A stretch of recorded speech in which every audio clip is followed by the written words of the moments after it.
All right, hello everybody. This is Dr. Leo with the MindBodyMarathon podcast, and on today's show we have Matt Heberling here, who just recently started a company called Run-Form, and basically he's a running coach, a running form analysis coach.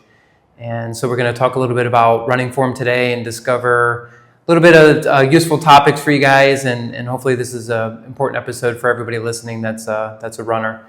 So Matt, tell me about your transition into getting into running form and testing all that out. Yeah. So I ran in high school and stopped competitive running at the end of high school. But then I went on to focus on university studies. First I got a bachelor's in accounting, and then I did a career change in 2004 to biochemistry. Not very obvious change, but that shocked the whole family. But I did a career change into biochemistry, and then ended up getting a bachelor's, master's, and then a PhD in biochemistry. Yeah. Co-founded a biotechnology company from the bedroom in 2016, and then I departed from those roles in 2023, and I wanted to kind of serve my new purpose in life, which is kind of giving back to a sport that has given me so much in my professional and personal life, which is running. And, that's kind of the first reason why I wanted to get back into running in this way, in the form of run form. But then also, I tried to change my form in 2011 because I was just getting hampered with injuries. Yeah. And I found a really good book by Brian Martin, Australian guy, wrote a really nice book about running form, digging deep into it. What are the main muscles that should be involved in a proper running form? Made those changes myself, self-inflicted, was really happy with it. Injuries went away. That was in 2011. And so when I came back, when I decided I want to give back to the running community, this was obvious for me to get into running form specifically. And I just want to thank my high school friend, Josh Cooley. He was living in Chicago for a while, started his own barbershop, but then now he moved to a town in Indiana because he reached out to me in September of last year and started asking me questions about his daughter, Olivia, started running. Yeah. So he started having questions about form for her. And so I was continuing to answer those questions based on what I knew from my own form change, but everyone's different. So then I decided in January of this year, this is what I want to do. Yeah. So I wanted to just thank my best friend Josh he didn't know it at the time, but kind of guiding me in this path. So that's cool. It seems very natural for me. Yeah, and I appreciate we're here in Valencia, Spain, and Matt lives in Ponferrada, which is up north in Spain, and he came down to Valencia because I'm running the marathon in 2 days. And so it'll be kind of a cool little event for you to see, because you'll see, some of the fastest runners in the world up front, and then you'll see your kind of mid-packers like me right now, and then you'll be able to kind of, test out some different visualization with the running form there. But that's the cool thing. We were having an organic discussion before the start of the podcast about running form, and one of the things that I appreciate is, you sound so Silicon Valley, right? You started a biotech company from your bedroom, and then, you have a accounting background, and then you come into run form. And one of the fears from a running purist such as myself is that when you come in, and I hear so many people talking about like angles and very precise movement patterns with running, and anybody that's read my book or anybody that's kind of, talked to me individually about running knows that it's more, I think of running more like dancing. Like it's more like, reflex driven, and it's more about personal movement patterns rather than like personal identification movement patterns rather than very precise movement patterns. And so talk me through a little bit about like what you're learning with that and kind of some of the modifications that you intend to make with running form. Sure. So I just want to say up front, so I'm pursuing a very intensive technique program out of the running school in London, founded by Mike Antoniadis. He's started this, it's called the Movement and Running School back in the 90s. These help more than 75,000 athletes, different levels, different sports, but in the end, and so I found this program, this training program that focuses on running technique, and really, of course, in different sports, you have running in rugby, soccer, you have linear running, multi-directional running. So he was really drilling down into the core running technique and how is this being used in the different sports. And when I saw the principles that he was using, I was sold on it immediately, and I knew that I wanted to apply these principles, because what makes Mike's running school stand out is they really drill down into the movement patterns that these athletes, recreational athletes, have. Is they look at the movement patterns and they see how this parlays into the sport that they're doing, and kind of teasing out what are the subconscious inefficient patterns, and try to transition those to subconscious efficiency. And so I really like this program, and so these are the methodologies that I'll be applying as well. And in general, so I'm in the middle, a little less than halfway through the program of getting this certification. It's called a Certified Running Technique Specialist. And we look at the entire body, the head, the arms, the midsection, the lower body, and seeing how are all of these related to their running technique. And seeing, for instance, if an athlete is coming off an injury, they almost always have a compensation going on in a different part of the body. And so we want to address the whole body movements to make sure that, okay, yes, this part of the running form can be improved, but what's happening in the contralateral part of the body. And so we're looking at the whole. What's interesting is, teasing apart a couple topics there. So, I like that you guys were addressing the subconscious, because most people don't even know that they're they have like an arm flail, or that their knee drive isn't symmetrical. I mean, that's not something, most of us don't really know how we run, essentially. A lot of times you'll see videos of ourselves and I'm like, I didn't even know I was doing that. And it's because running is based on, reflexes, right? It's based on 2 key reflexes, and it is totally subconscious. It's based in the cerebellum. It doesn't even touch the frontal cortex, which is your higher center of thinking. It's not a learned behavior, in other words. And so when you're making modifications with running, you have to dig into the subconscious. You have to dig into these patterns that we are unaware of. And from a physician standpoint, if somebody gets injured, say like they have an Achilles injury, like myself, they're limping and they're not even totally aware that they're doing it. So obviously if you fix something in the body, then you can automatically modify running form as well. And I used to think early in my career, when I was working with athletes, when I first got into being a physician, I used to think that just going after running form right off the bat was putting the cart before the horse, because there's all these imbalances that people have, and you're better off addressing those early on, just to clear imbalances, and then the form will naturally sift to a better running form. Does that make sense? Yeah. And this is what I was appreciated what you were saying, Matt, earlier about how you guys, a lot of your guys' tests and movement patterns were testing balance and proprioception and agility. Most people wouldn't think of this, but running is a very coordinated movement. It's a very agility-based movement.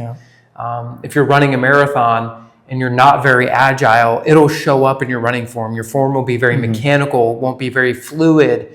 If you see people in the Olympics and they're running and their form is beautiful, guaranteed that that's somebody that can dance well, that's somebody that has great balance, that can move in unique planes. And that's why it translates that way in running. So most people wouldn't think of it like that, and they just want to train harder and harder and just, lift weights and do more things like that, rather than becoming more agility-based and balance-based, which is some of the things I really appreciated about what you were saying. Yeah, exactly. And this is what we drill down to is, aside from doing, so the typical workflow is look at the biomechanics of the client, which is a video analysis of them running, usually on a treadmill because it's a controlled environment.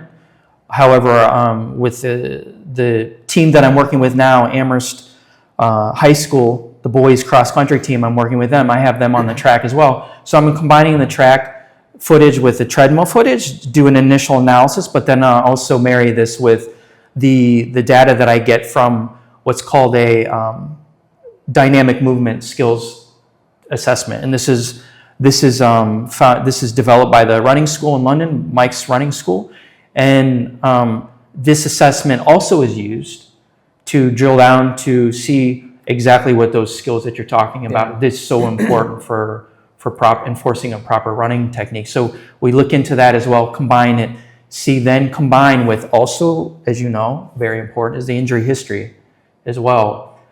So we combine all this information to then go to the client and propose a biomechanics improvement plan. It usually takes 6 to 8 weeks to impart a technique change. However, this is individual based, depends on what kind of injury they're coming off of, if they're coming off from a serious recovery. But it usually takes 6 to 8 weeks. Now, in that application process, are you coaching people through how to make cue changes during the run, or is it more an emphasis on do these exercises and then you'll run better? Like, how are you guys sort of addressing the combined? Combined, yeah. So we deliver the biomechanics improvement plan, and then that's an 8-week program, around an 8-week program. And then along the way, there's kind of homework that they have to do, which is drills that they have to do, maybe parts of their run, they have to focus on this part of the technique. Yeah. But then also I check in with them, and then we'll usually have a treadmill session, and we'll see how they're coming along. Yeah. And then also they tip themselves, and they do these agility tests as well along the way. And it's nice because, look, it's my first major client, so I'm literally evaluating the initial data. But from what I've seen with how the program works in London, it's really exciting for me to see the before and after videos, progression videos. It's just and high school kids are a great place to start because, I mean, they're not running. I mean, their arms are flailing, and they're half the time they're not even focused, and they're just messing around. Yeah, so. And what you said before about the technique, these patterns become subconscious or established fairly early on, and this is also another approach that the school takes is they evaluate children 6-7 years old when these patterns start to become ingrained into their brain, and so they're already starting at that age to look at the children and how they're running. So funny. So my daughter, I have a 3-year-old, little Mariah, and she runs around like a typical kid. But when she runs, it's so funny. She has like a run where she's going to run fast. Like if she's on the playground and she wants to beat a kid, she's going to run fast. Yeah. But then she has this like play form where you can tell she's like funnily bopping around, and like she'll like have this like jumper form where her like legs kick up very high. Okay. And it's so interesting to me because I've never really seen a kid do that, but I'm like watching her. And like I'm like she definitely has like a natural jumper's form, and this is one of the things that I tease apart in the book, and I think is kind of an interesting concept. Is like everybody has like a general proclivity for certain types of form. Like some people, their leg movement pattern will be naturally low to the ground, which is sort of like an ultra marathon form. Some people have this like true distance form where their angles are very combined and fluid. Some people will have a sprinter form where it's very powerful. Some people will have a jumper's form where they naturally kind of bound, and they just bound more up, and they look like they're hopping. And you're saying these patterns start early. My daughter's 3, and she's already exhibiting jumper's form, right? Wow. So which is an interesting concept because I'll be at track meets and I'll see so many athletes. Like this happened last year with my stepdaughter's school. There was this one really good athlete, and she's a great jumper, and she's also a good sprinter. She's a good sprinter, but a great jumper. And her parents were trying to figure out why she's not faster in sprinting. And I'm like, she's running sprints like she's jumping. She has a jumper's form in the sprint. You need to get her to modify her form to meet the demands of the race, which is a 60, 100-meter sprint. So you're not going to bound down the runway like you're about to hop in a triple jump or a long jump. Does that make sense? A high vertical oscillation. And she's not, exactly. And she's not understanding that because she's 14, 15 years old. It's like, and then you just have to expose her to that. Like, look, like keep your center mass down to the ground, like hug the ground a little bit more, like focus on forward propulsion. And those like slight modifications, she'll drop an amazing amount of time because she has crazy power. Yeah. So I think this goes into also, the clients that we have, we also look at what are the other sports that they're doing. Yeah. This can kind of, goes into how I'm viewing your form now, your movements. It could be that the other sports that they're doing is obvious. It is affecting their natural movements as well. And so that's why we have to find a fine balance between, okay, what are you doing other than, if you're a runner, what else are you doing? My one client, she's a high school runner, she's also into dancing. Yeah. And this is really important to know. I mean, their flexibility is really important. Mm-hmm. But yeah, I know. Running, and this is a key point because you can be too flexible in running. Yeah. Yep. You want tense joints, and obviously there's a bell curve to things. Yeah. So you can be too flexible, you can be too rigid. And so that's why I appreciate these movement skills. You're going to put a movement test, you're going to put people through, because that'll tease out where are you at on that spectrum. And because somebody who is a dancer, their movements are generally very slow and controlled. Yeah. And very precise movements, so they can get away with a slightly unstable joint. But with running, you can't do that. The loads are just too high for too long. I mean, you land with 3 to 5 times your body weight every foot strike. Yeah. And in a 4 or 5 mile run, you're hitting the ground thousands. That's a couple tons of force through your body in a 5 mile run. But this for me, this topic here, stretching, flexibility. When I read the book of Brian Martin, but then also Keith Livingstone, from an Australian chiropractor, he really got into. He's a proponent for the Lydiard training method, and he touched on stretching, flexibility. When I read that book, 2011, for me this blew my hair back, because in high school I thought, oh, you have to stretch, you have to be really flexible. Yeah. When I read these books, the technique book plus the Lydiard training method, for me, I didn't know that you need to have a certain stiffness to be able to handle that load that you're putting on your body and the joints. So for me, that was very interesting to know. I know. I was happy because I don't like stretching. Yeah, same. Well, in high school, I used to be able to do splits, and I wasn't injured very much in high school because I just didn't really train that much. But when I got to college, I was injured all the time, and I had this very intense stretching routine that I would do, and I never put 2 and 2 together. Well, then when I get to grad school, I was on more of a time crunch, and literally within the first week of grad school, I'm like, oh crap, something's gotta, if I'm gonna run at a professional level, I can't be doing all this lifting and stretching and core work. I don't have time for all this stuff. So one day I was literally stretching, and I'm like, I don't like stretching anyways. I'm just gonna literally stop. Yeah. And at that moment, I stopped stretching, just literally stopped cold turkey, and then pretty much didn't have any injuries from that point on. It was crazy. Wow, that's... And I'm not saying that, look, I'm really flexible, right? I have these 9-point flexibility tests that you should look through, that I talk people through, that tell you where you're at on the spectrum of flexibility. But I'm more towards the 9 points. I'm a very flexible person. So for me, that just made sense, right? Yeah. Because I needed my muscles and tendons and ligaments to stiffen up so they can protect the joints. Yeah. Now, I'm not saying everybody should do that, but it was just an interesting thing where it took me, 5-6 years to even realize this about myself, and then, lots of grievances with injuries, and then eventually I figured it out. I mean, I have to, and I know you agree, but I have to say, I didn't like stretching, and I found out that stretching is not as important. However, obviously, if you're advised by a physical therapist to stretch because you're coming over a certain injury, yes. But I tell my clients when they ask me about stretching, if they're nursing a certain injury and they haven't been advised by a professional to stretch to administer a certain recovery or treatment for an injury, yes. This is why I don't think you need it. For me, I had an IT band injury in high school towards the end. And that helped me a lot, stretching the IT band. Yeah. But, doing excessive stretching. It's just targeted, right? No. And the one thing I would say, and this plunges us into an important topic, is that I don't think a lot of the runners that age gracefully, they can run for many years, injury-free. The hasty generalization I would make is that they have great body awareness. If I tell them in the office, if they're on the treatment table and I say, hey, move your foot this way or whatever, they do it perfectly.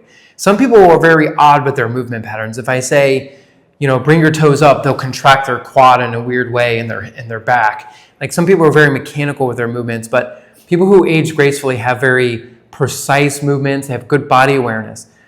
Well, that plays into running, right? So if you're on a run and you have good mind-body connection, which is also a reason why I say people shouldn't run with music and they should occasionally run by themselves, obviously safely, so that way they can feel and connect with their body. So when you're on a run, you can say to yourself, oh, my back does feel tight, or my left hip feels very tight, or my quad or hamstring in this very specific spot is tight. And that's important information to take and report to your running form coach or your physical therapist or your chiropractor, because that's important things for them to release or address with your form.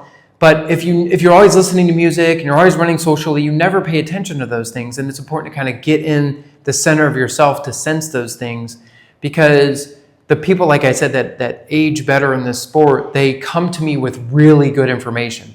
They're like, oh yeah, when I run uphill, like this particular area starts to tighten up on me. Mm-hmm. And when I'm trying to run faster than 6-minute pace, like this particular area starts to tighten up. And that's really good information. And I can tell that they're connected to their body. That's good. I've never thought about that before. I mean, for me, I don't like running with music just because for me, I've used running for the past 20 years after high school, more than that, to at times solve the biggest problems I was dealing with, either in school or with my companies or personal. I really tackled really tough things while I was running and had such a clear mindset. But at the same time, I never thought about it. Yes, I was really connected with my body, and I would note these things too. And during my runs, I set out to run maybe 30 minutes or an hour, and I've got this 300-meter hill next to me in my house. I love this hill. And if I'm feeling good, I figure, you know what? I decide right at that moment, I'm going to go up the hill. But I approach it from a scientific perspective. And I'm like, okay, Matt, if you weren't planning on doing this, if you do run up that hill, you're going to have to adjust your pace. And you have to lower your standards as far as what you think you were going to run for this. Yeah. And so for me, that's why I don't listen to music. For me, I'm connected in that way as well. But this goes into another topic. When your clients come to you and they remember what happened on the past few runs because they ran up a hill and something was bothering them, are they pretty good about journaling, or do they just remember in general what's happened? I'd say both. Okay. I'd say both. I'd say if I'm treating a true professional athlete, not somebody that's just gifted, but somebody that has made a career out of running, they remember all that stuff. They're very specific. They're very connected.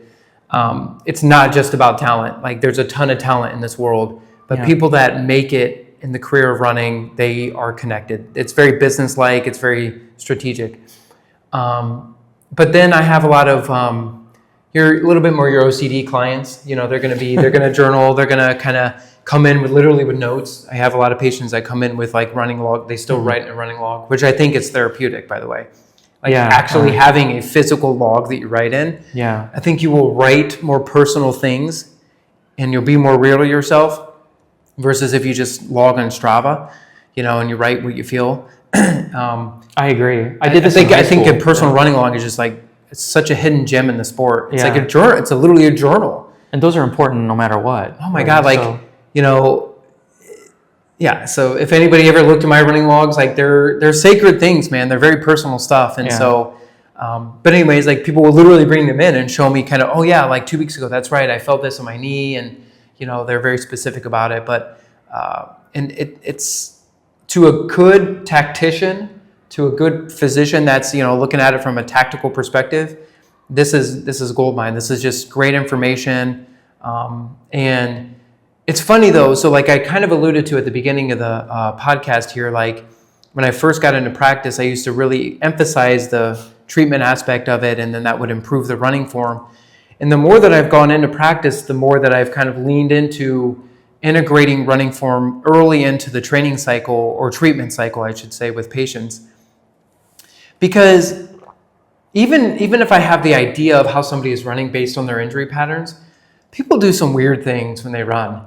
and I'll see it, and I'm like, I never would have guessed that you were doing that with your leg on this form or by your wear patterns in your shoes. And so sometimes we just pick up things along the way that make no sense. And you just need somebody objectively to tell you, like, stop that. That doesn't, like, just kind of, let's just get rid of that movement pattern. Let's focus on these other key things, and you'll be so much better off in the long run. I mean, I agree. I mean, I haven't seen it personally yet, but I'm sure I will. But the book that I read by Mike on Who Taught You to Run, it talks about how these habits start. And I believe one of the things he touches on, I think it was in his book, was, if you're running with a phone, are you carrying it or do you have it in an armband? Because if you're carrying it, that's causing an imbalance.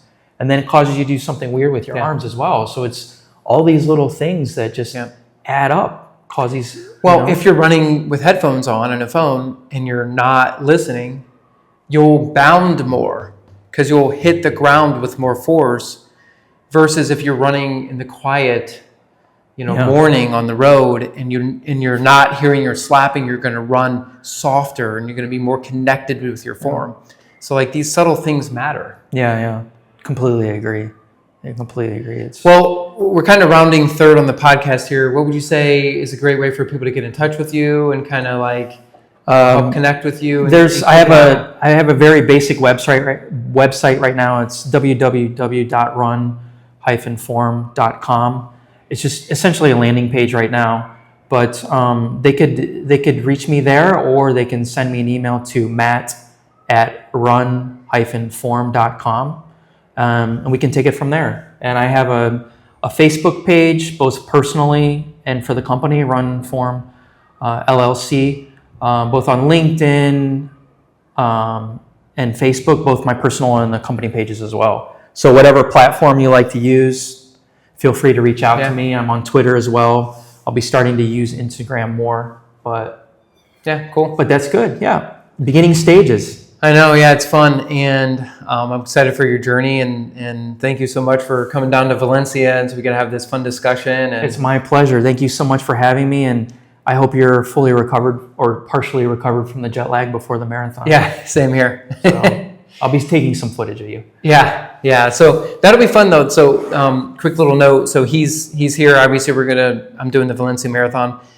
So we'll try to connect on a future, because this podcast will come out pretty quick. We'll try to connect on a future video some of the videos that he's getting from this race, and then we'll kind of walk through some of the form things, and make sure to keep an eye on the YouTube page as well, because as the year goes on, I'm going to continually put up more and more information based on some of the content from the book and some of the key concepts of what I really mean when I'm talking about some of the novel ideas in the book. So, because I know the book can be very technical. My book, Faster Without Fail, can be very technical, and it's important for me to sort of tease out some of these ideas and really delineate what I mean. So keep an eye on the YouTube page for all that as well. Any last parting words here, Matt? I just want to thank you for writing the book. I'm going to start digging into it, and I look forward to learning from you as well, and us learning from each other. And I just appreciate your time and efforts to write this book. I read the very, very beginning. It looks very, very exciting. Yeah. And just thanks for the time and also inviting me here. So. Yeah, and that's what's really cool about meeting with Matt here is obviously, nobody can know everything, and he's connected with he's been in Europe for many years, or a couple decades. He's connected with this group in London.